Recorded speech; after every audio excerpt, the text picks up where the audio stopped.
இரத்த தானத்திற்காக பிரச்சாரத்தை தொடங்கி வைத்து கையெழுத்து இயக்கத்தை தொடங்கி வைத்திருக்கின்ற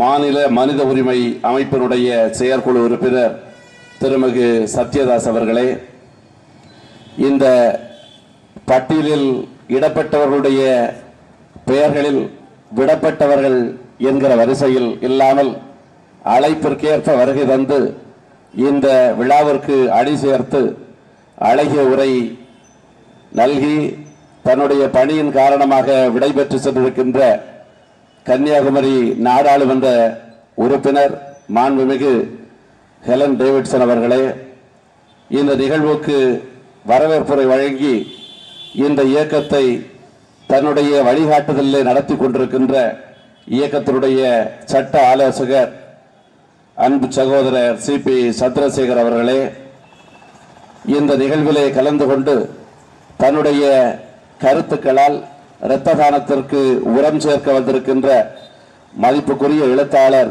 அன்பு சகோதரர் குமரி. இன்றைக்கு இளைஞர்கள் எந்த அக்கறையும் இல்லாமல் எந்த வழிகாட்டுதலும் இல்லாமல் கால்போற போக்கிலே தடம் பதித்துக் கொண்டிருக்கிறார்கள்.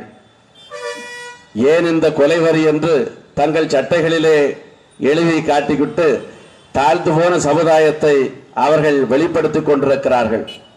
அப்படிப்பட்ட இளைஞர்களுடைய மத்தியில் சமூக அக்கறையும் பணி ஆர்வமும் கொண்டவர்கள் இந்த நியூ விஷன் பவுண்டேஷனை சார்ந்த இளைஞர்கள் இந்த உலகம் வாழ்வதற்காக அதனுடைய அடிப்படையாக இருக்கிற இரத்தத்தை தானமாக தாங்களும் தந்து தாங்கள் சார்ந்திருக்கிற சமூகத்தினரும் தர வேண்டும் என்கிற வேட்கையோடு வேள்வி நடத்துகிறவர்களை இன்று நாம் பாராட்ட வேண்டும்.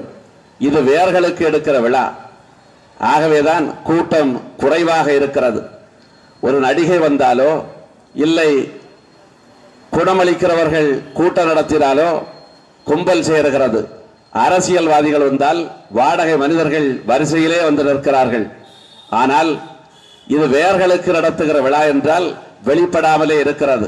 இவர்களால் தான் இந்த உலகம் வாழ்கிறது.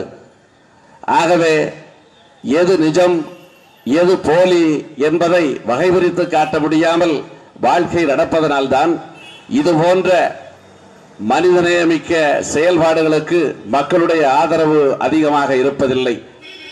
மக்கள் ஆதரவு தருகிறார்களோ இல்லையோ, காசு வாங்காமலே வீசுகிற காற்றை போல இந்த தன்னலமற்ற இளைஞர்கள் இந்த நிகழ்வை நடத்துகிறார்கள் என்றால் இந்த நாளிலே அவர்களை பாராட்ட கடமைப்பட்டிருக்கின்றேன். அன்பு நண்பர்களே, இரத்தத்தால் தான் இந்த உலகம் உருண்டு கொண்டே இருக்கிறது. அதனுடைய அர்த்தத்தை புரிந்து கொள்ள வேண்டும்.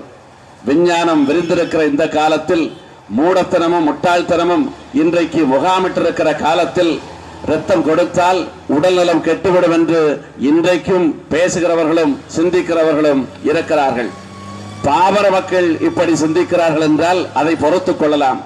படித்தவர்கள் பண்டிதர்களாக இருக்கிறவர்கள் கல்லூரிகளிலே பாடம் நடத்துகிறவர்கள் இப்படிப்பட்டவர்கள் கூட இரத்தம் கொடுப்பதென்றால் அது நல்லதுதானே என்பார்கள்.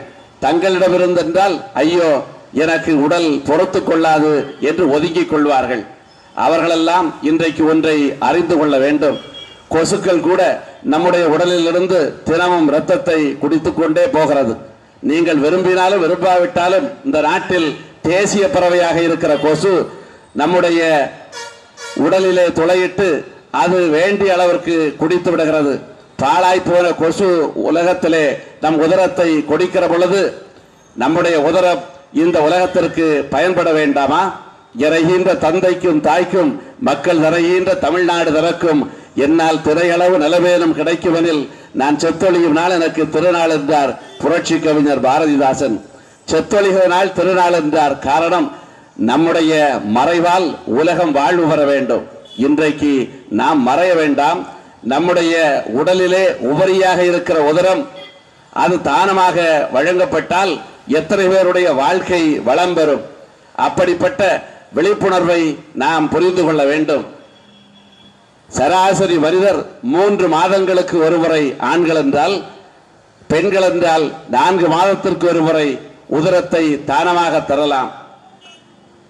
இரத்தம் தானமாக வழங்கப்பட்டால் நம்முடைய உடல் வலுப்பெறும்.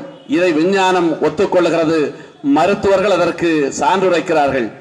ஆகவே விஞ்ஞானம் வளர்ந்திருக்கிற இந்த காலத்தில், இணையதளம் என்று நம்முடைய வலைத்தளமாக கோலம் போடுகிற இந்த காலத்தில் இரத்த தானத்தை நாம் முன்னெடுத்து செல்வோம். இந்த உலகத்தில் இரத்தம் இல்லாமல் எத்தனை பேர் இறந்து விடுகிறார்கள்.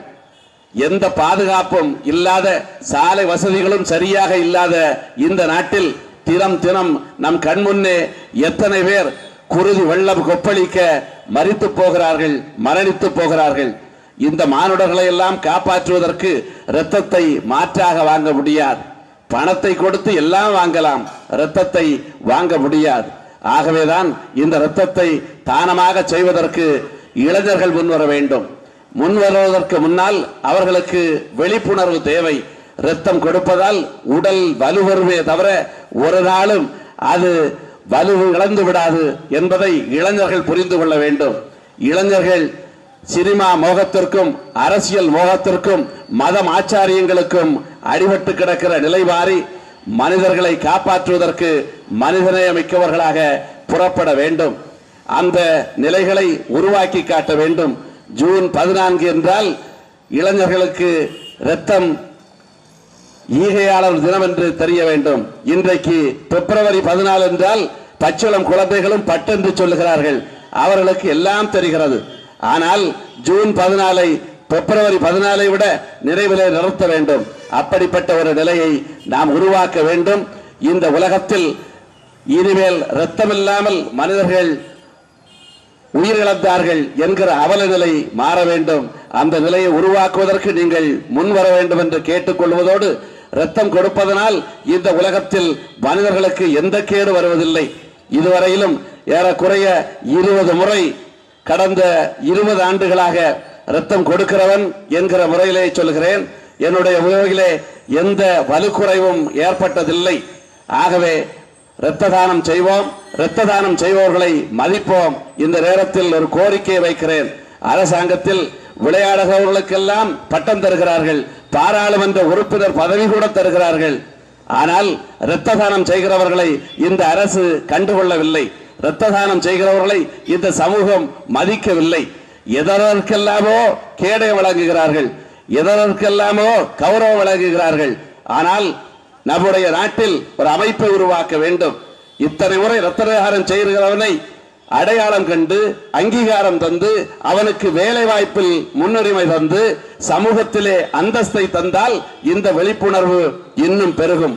அதை அரசாங்கம் செய்ய வேண்டும், ஆட்சியில் இருக்கிறவர்கள் செய்ய வேண்டும். நடிகர்களுக்கும் நடிகைகளுக்கும் தருகிற முக்கியத்தை விட இந்த உலகத்தில், இந்த சமூகத்தில், நம்முடைய நாட்டில் இரத்த தானம் செய்கிற இளைஞர்களை கௌரவிக்க வேண்டும், ஊக்கப்படுத்த வேண்டும். அப்படிப்பட்ட செயல்பாடுகளை கொண்டு வந்தால் நாடு நலம் பெறும். இளைஞர்கள் மாத்திரமல்ல, பெரியவர்களும் பாமரர்களும் விழிப்புணர்வு வருவார்கள். அதன் பிறகு இரத்தம் வழங்குவதற்கு தானாக வருவார்கள். இன்றைக்கு வங்கிகளை பற்றி விழிப்புணர்வு வருகிறது. மாத தொடக்கத்திலே பணம் வரும் என்று பாமர பாட்டிமார்கள் கூட ஏடிஎம் கார்டுகளோடு திரிகிறார்கள். ஆகவே பணத்தை பற்றிய வங்கி தெரிகிறதே தவிர இரத்தத்தை பற்றிய வங்கி தெரிகிறதா? அந்த நிலைகளை உருவாக்குவோம். இரத்த வங்கிகளை பற்றி சொல்லித் தருவோம். ஏடிஎம் கார்டுகளோடு தெரிகிறவர்கள் உலகத்தில் உயர்காக்கிற படியில் இருக்கிற இரத்த வங்கிகளை பற்றி அவர்களுக்கு சொல்லித் தருவோம். இரத்தம் வழங்குகிறவர்களுக்கு பல்வேறு சலுகைகளை தர வேண்டும், பல்வேறு அங்கீகாரங்களை தர வேண்டும். அவர்களுக்கு படிப்பிலும் சரி, வேலையிலும் சரி முன்னுரிமை தர வேண்டும். அதை ஒரு தகுதியாக கொள்ள வேண்டும். சாதியையோ அவர்கள் சார்ந்திருக்கிற மதத்தையோ, ஏன் பெறுகிற மதிப்பீடை கூட அதையும் தாண்டி சேவை மனப்பான்மை உள்ள இளைஞர்களுக்கு எல்லாவற்றிலும் வாய்ப்பு தர வேண்டும். இப்படிப்பட்ட நிலைகளை உருவாக்கினால் இந்த உலகத்தில் கண்டிப்பாக இப்படிப்பட்ட விழிப்புணர்வு பெருகும். இரத்த தான தினம் பிப்ரவரி 14 விட ஜூன் 14 சிறப்பாக இருக்கும். அந்த நாளை உருவாக்குவதற்கு எல்லோரும் ஒத்துழைக்க வேண்டும் என்று என்னுடைய ஆசையை எடுத்து வைத்து என்னுடைய உரையை நிறைவு செய்கின்றேன். நன்றி, வணக்கம்.